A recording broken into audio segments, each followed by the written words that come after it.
one basic type is remained. Example on this type is given, 3 to 4 examples given in our exercise also, and also दोन problem आपल्याला solve करून पण दिले. Which of this see that type. A integration of A into sine X plus or minus B cos X upon C sine X plus minus D cos X, such type. आता याच्यात A B कोणी पण 0 असू शकतो, single पण term असू शकते. और integration of A E raise to X plus B C E raise to X plus D या टाईपचा प्रॉब्लेम. याच्यामध्ये हा कसा आहे तर असा जर आलं तर याच्यासाठी मेथड आहे numerator equal to A into denominator plus b into derivative of denominator असा एक्सप्रेस करायचा. नंतर इक्वेटिंग लाईक टर्म्स, इक्वेटिंग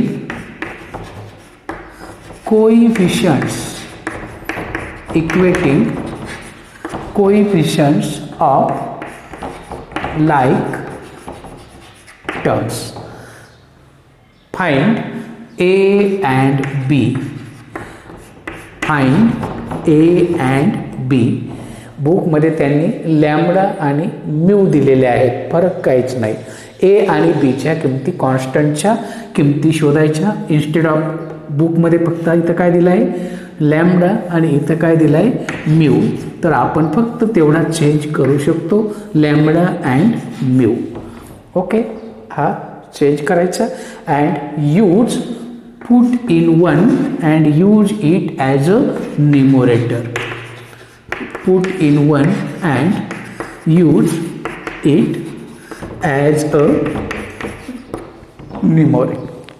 नंतर इथं टाकलं की डिव्हाइड सेपरेटली. पहिल्याचं integration A into x lambda x plus mu into log of denominator. हे याचा ॲन्सर सुद्धा फिक्स आहे. हा एकमेव प्रॉब्लेम असा आहे की याचा ॲन्सर फिक्स आहे. Okay, lambda into x plus mu into log of denominator हा असेल किंवा या टाईपचा प्रॉब्लेम असेल. Okay, see the problem. या टाईपचा प्रॉब्लेम बघूया आपण. बघा, त्या टाईपवरचा हा ट्रिग्नोमेट्रिक प्रॉब्लेम. ओके, आता याच्यात कधी कधी फक्त असं पण देऊ शकतात साइन एक्स अपॉन, किंवा असं पण देऊ शकतात, किंवा जर फक्त एक दिला तर मग कॉसने डिव्हाइड केलं तर काय होईल 3 tan x प्लस 4 असं पण देऊ शकतात. वेगवेगळे व्हरायटी याच्या तुम्हाला घेता येतील. ओके, पण बेसिक कन्सेप्ट हाच आहे. मग हा डायरेक्ट वरती ॲडजस्ट होत नाही, मग कसा ॲडजस्ट करायचा numerator. This is our numerator, can be written as lambda into denominator plus mu into derivative of denominator. 3 constant, sin चा derivative cos, 4 constant, cos चा derivative minus sin x आणि याला नंबर द्या 1. सिंपल कन्सेप्ट आहे. Numerator equal to A into denominator, numerator equal to A ऐवजी B घेतला फक्त lambda into denominator plus mu into derivative of denominator आणि adjust केलं. Okay, simplify 3 lambda sine X minus 4 mu minus 4 times. आतमध्ये जर मी multiple केला आणि साईनच्या term collect केल्या तर 3 lambda minus 4 mu sine x common outside. Similarly 4 lambda cos X plus 3 times mu cos x common. Okay, equating coefficients of like terms. Equating coefficients of sin x and cos x, and therefore 3 lambda minus 4 mu equal to 1. आणि कॉसचा coefficient 4 lambda plus 3 times mu equal to 2.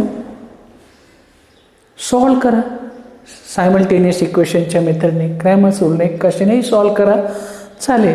आपल्याला फक्त answer घ्यायचा आहे. Cramer's रूलने जर बघितलं तर therefore lambda equal to dx upon D.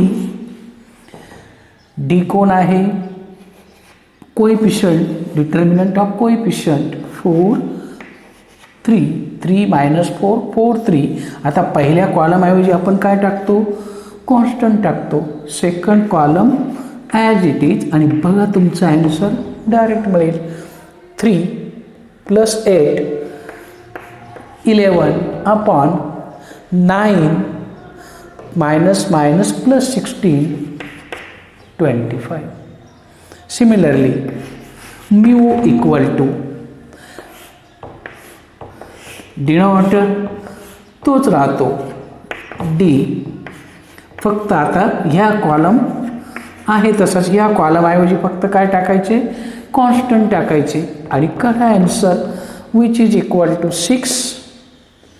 6 minus 4 2 upon 25.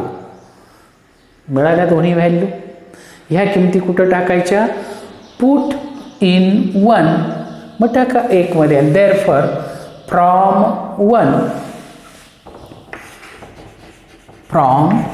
1 1 नंबरमध्ये जर आपण त्या किमती टाकल्या.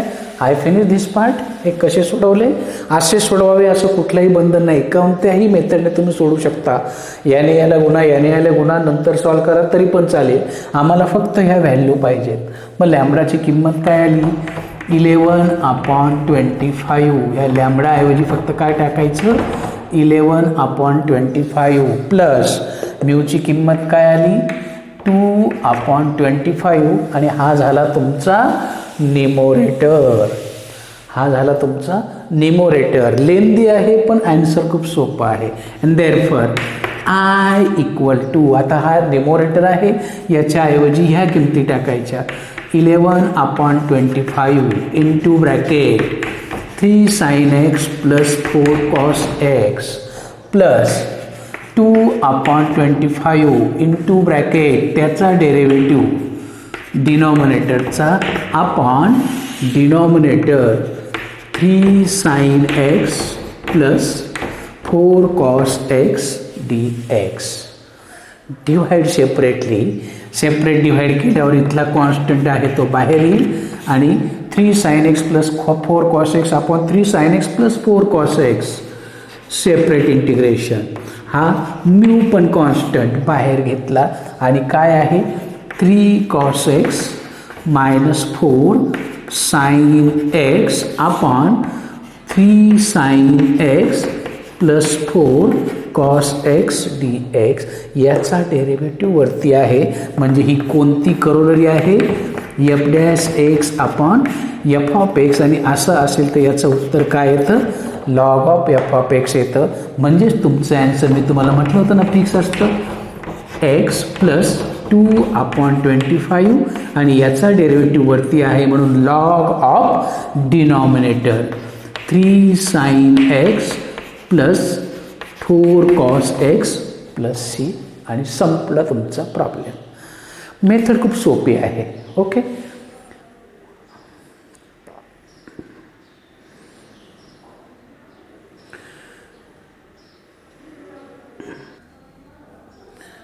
बघा त्याच कॅटेगरीवरचा आणखी एक problem. 1 upon 2 plus 3 tan x. काहीच नाही, सिम्पल आहे. टॅनचं रूपांतर साइन अपॉन कॉसमध्ये करा फक्त. Convert tan in terms of sine and cos. Okay, you got this part. Cross multiplication, मग काय होईल? 2 cos x plus 3 sin x and denominator goes to numerator cos x dx. आणि संपला प्रॉब्लेम. आता साईनची term नाही आहे तर त्याचा सहगुणक 0 घ्या. ओके, आणि मग numerator can be written as lambda into denominator plus mu into derivative.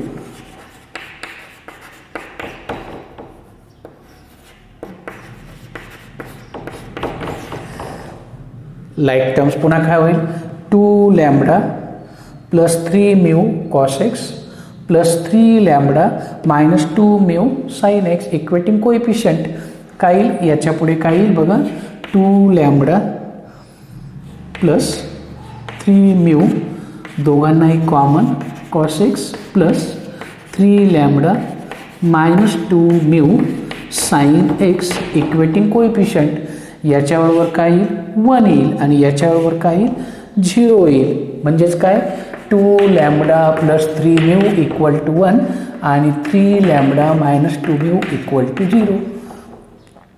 आता कसेही सॉल्व करा.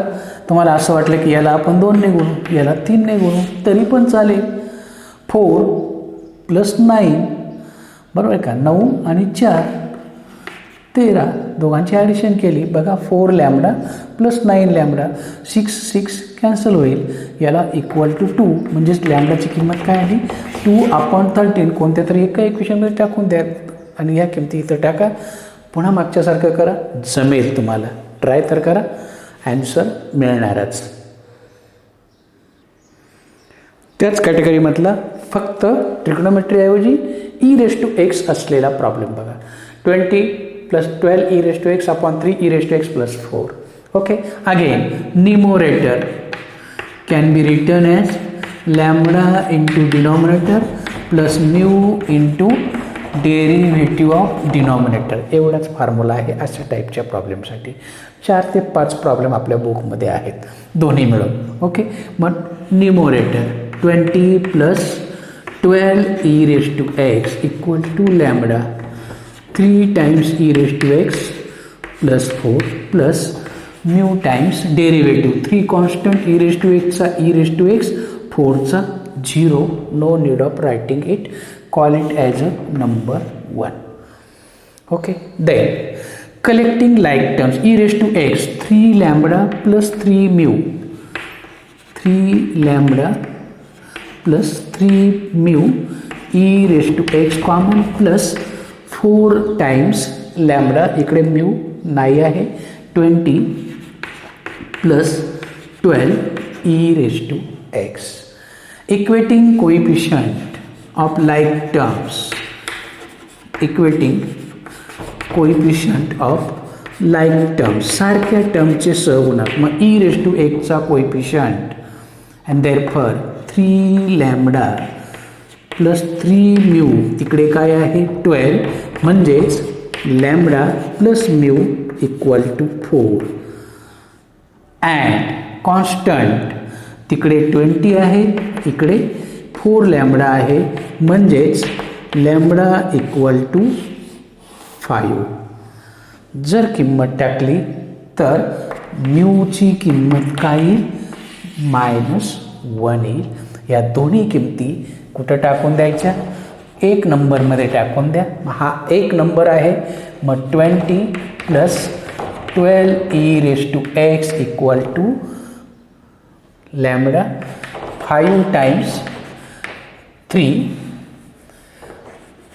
e⁻x प्लस 4 मायनस 3 e⁻x, 15 मधनं 3 गेले 12, 5 × 20 आहे. हा झाला तुमचा न्यूमरेटर. अँड देअरफॉर ही किंमत कुठं टाकायची, इंटिग्रेशनमध्ये टाका. कुणाऐवजी, न्यूमरेटरऐवजी ही किंमत कुठं टाकायची, इंटिग्रेशनमध्ये टाकायची. इन्स्टेड ऑफ कशाऐवजी बघा, याच्याबद्दल मध्ये टाकून किंमत 5 into 3 e⁻x plus 4 minus 3 e⁻x upon 3 e⁻x plus 4 with respect to x. Divide separately, separate divide करा, कॉन्स्टंट बाहेर घ्या. 1 dx minus 3e⁴ upon 3e⁴ plus 4 dx. Lambda आणि म्यू बाहेर घेतले. हा 1 आहे, लिहिण्याची गरज नाही. ओके, घ्या त्यांचं इंटिग्रेशन. 5x मायनस याचा डेरिव्हेटिव्ह वरती आहे 3e⁴ प्लस 4चा 0 आहे. f' अपॉन f(x) याचा आन्सर काय येईल? Log of 3e⁴ plus 4 plus c. का लिहायचंच असेल तर f' अपॉन f(x) ही करोडरी आम्ही वापरली आणि याचा आन्सर आलं लॉग ऑफ f(x) आणि हॅन्स दी आन्सर. संपला प्रॉब्लेम. बरोबर, काही टिपिकल वाटतो का? बघा, त्याच कॅटेगरीवरचा आणखी एक problem. 3e⁴ plus 5 upon 4e⁴ minus 5. Method same आहे. Try yourself. जमेल तुम्हाला, प्रयत्न तर करा. ओके, हा टाईप. ओके, आणखी एक प्रॉब्लेम आहे बघा. हा जो प्रॉब्लेम आहे, हा प्रॉब्लेमचा जो रिझल्ट्स आहे तो पुढे आहे. मग तरी हा प्रॉब्लेम इथं दिला का बरं? फक्त सबस्टिट्यूशन, एवढं एक कारण आहे. x² कोणाच्या डेरिव्हेटिव्हमध्ये येतो? x³ डेरिव्हेटिव्हमध्ये x² येतो. ओके, बघा, x² इथं 1 पाहिजे आपल्याला. 1 ऐवजी x² आला आहे. ठीक आहे, मग तो कुणाचा डेरिव्हेटिव्ह आहे? x³. मग डिनॉमिनेटरमध्ये x³ आहे का? तर बघा, मी x⁶ कसा एक्सप्रेस केला? x³ square. का? तर मला x³ बद्दल टी पुट करायचं आहे, म्हणजेच न्युमरेटर 1 येईल. 3x² dx equal to dt. Derivative घेतला म्हणजेच x² dx इक्वल टू काय आला माझा? dt अपॉन 3 आला. द्या किमती टाकून. माझं इंटिग्रेशन बनणार dt upon 3 upon √9 minus t². Am I correct? Up till any problem? Okay, नाही. 1 अपॉन 3 आउटसाईड कोणाचा? न्युमरेटरचा अपॉन √9 मायनस कोणाचा? डेरिव्हेटिव्ह नाही. मग तो 9 आपण बाहेर घेऊ म्हणजे काय होईल? 3 1 minus t² upon 9. Am I correct? बघा बरं, हा 9 जर कॉमन घेतला तर 9ने डिवाइड करावं. इथं 1 येईल, इथं t² अपॉन 9 म्हणजे t अपॉन 3चा स्क्वेअर. आठवतो हा फॉर्म्युला? 1 upon √1 minus x². कुणाचा डेरिव्हेटिव्ह आहे? हा कुणाचा डेरिव्हेटिव्ह आहे माहिती आहे ना? साइन इनवर्स एक्सचा डेरिव्हेटिव्ह आहे, विच इज इक्वल टू, हा 3 पण पुढे घेतला, 1 upon 9 1 upon √1 minus T upon 3चा स्क्वेअर dt. हा फॉर्म्युला जर वापरला तर याचा ॲन्सर काय येईल? 1 upon 9 sine inverse T upon 3. परंतु आपला रूल काय सांगतो? If there is a coefficient right it in denominator. Coefficient असेल तर तो कुठं घ्या? डिनॉमिनेटरला घ्या. मग टीचा सहगुणक काय आहे? 1 अपॉन 3 घेतला प्लस सी. पुन्हा सांगतो, हा याचा डेरिव्हेटिव्ह आहे, पण याला काय आहे? इथं सहगुणक आहे, इथं एक्स आहे, इथं काय आहे? एक्स अपॉन 3 असेल तर 1 अपॉन 3 कोएफिशियंट झाला तर डिनॉमिनेटरला घ्या. आणि last simplification 1 upon 3 sine inverse t. T म्हणजेच कोण? x³ upon 3 plus constant of integration C and over. एक चांगला प्रॉब्लेम. पुढे जाऊन पुन्हा हा क्लिअर होईल. असंच का? याला डायरेक्ट मेथड पण आहे, पण अजून फॉर्म्युला नाही, म्हणून आपण या मेथडने गेला. बघा, 1 upon x into x³ minus 1 हा पण पुढे सॉल्व होणार आहे, पण हा पण इथं दिला. याचंही कारण तेच आहे, x³. आता प्रॉब्लेम असा आहे, आतमध्ये गुणलं तरी x⁴ मायनस x होईल. आपल्याला x³ मुळेच अडचण आली. आणि पुन्हा आपलं ठरलं की डिनॉमिनेटरला एक्सपांड करायचं नाही. a³ मायनस b³ फॉर्म्युला डिनॉमिनेटरला नाही वापरायचा, न्युमरेटरला असेल तर वापरायचा. मग काय करायचं? मग एक्स क्यूब मोठी टर्म कोणती आहे एक्स क्यूब आहे. मग एक्स क्यूबचा डेरिव्हेटिव्ह काय आहे तो एक्स स्क्वेअर. म्हणून काय करा मल्टिप्लाय बघा and divide by x square आणि मग तुम्हाला मिळेल x square into x cube into x cube minus 1 dx. हा पण सबस्टिट्यूशनमुळेच दिला. बळजबरीने डेरिव्हेटिव्ह ॲडजस्ट केला का अशा टर्मचा एक फॉर्म्युलाही नाही. याचा तरी होता 1/x log x, परंतु याच्यासाठी फॉर्म्युला आहे का नाही. मग याच्याबद्दल सबस्टिट्यूशन करायचं तर मला किंमत पाहिजे होती म्हणून मी असा केला. ओके. आणि आता मी put x cube equal to t and therefore derivative घेतला तर 3x² dx बरोबर dt म्हणजेच x square into dx equal to dt/3. ही किंमत जर तुम्ही टाकली तर तुमच्या इंटिग्रेशनचं रूपांतर काय होईल बघा x² dx dt/3/x³ t into bracket t-1. Problem थोडासा सॉल्व झाला, रिड्यूस नाही, कंप्लीट नाही झाला. 1/3 कॉन्स्टंट आहे 1/t into bracket t-1 dt. आता पुढे 2 ऑप्शन आहे पण एक ऑप्शन तुमचा झाला नाही तो नंतर आहे. अजून रिझल्ट्स बघायचे 6 त्याच्यानंतर येईल. आता मी डायरेक्ट सोडवतो. मग हा पार्ट घ्यायचा. कशामुळे अडचण आली बघा, गुणलं तरी पण अडचण, नाही गुणलं तरी पण अडचण. म्हणजे हा प्रॉडक्ट ऑफ 2 टर्म्स आहे, फॅक्टर्स आहे. मग याचं रूपांतर आपल्याला सम किंवा डिफरन्समध्ये करायचं. मग कसं करायचं, see the sine of t. टीच्या टर्मचं साईन बघा सेम आहे प्लस टीच्या टर्मचं टीचं साईन सेम आहे. ओके. मग दोघांमध्ये मायनस साईन द्या. कुणामध्ये 2 टर्ममध्ये क्रॉस मल्टिप्लिकेशन करून बघा t-1 बघा याने याला बोलल्यावर t-1 t म्हणजे काय शिल्लक राहील -1. तो पुढे ॲडजस्ट करा किंवा हे उलटं घ्या, इथं काय करा मायनस ॲडजस्ट करा. आता बॅलन्स होईल का बघा पुन्हा करून. हे आणि हे सेम झालं का. काय केलं टीचं साईन बघितलं, टी 2 टर्ममधलं साईन सेम असेल तर दोघांच्यामध्ये मायनस साईन द्या, अपोजिट असेल तर प्लस साईन द्या. दिलं. नंतर क्रॉस मल्टिप्लिकेशन केलं.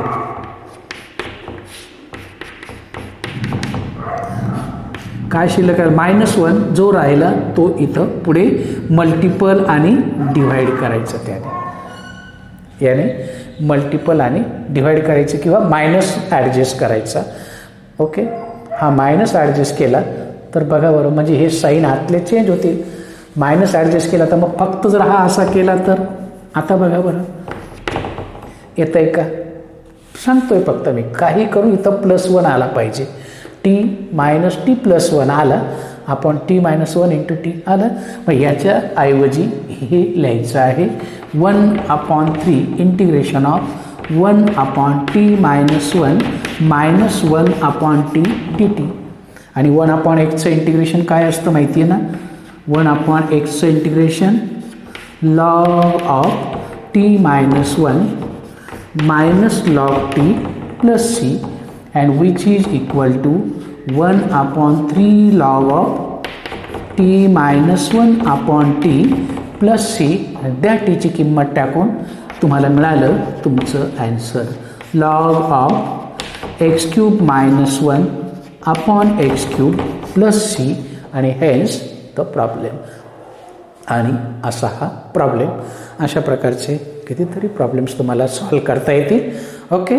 आणि असा हा तुमचा एक्झरसाइज आणि त्याच्या सगळ्या व्हरायटीचे प्रॉब्लेम. ओके.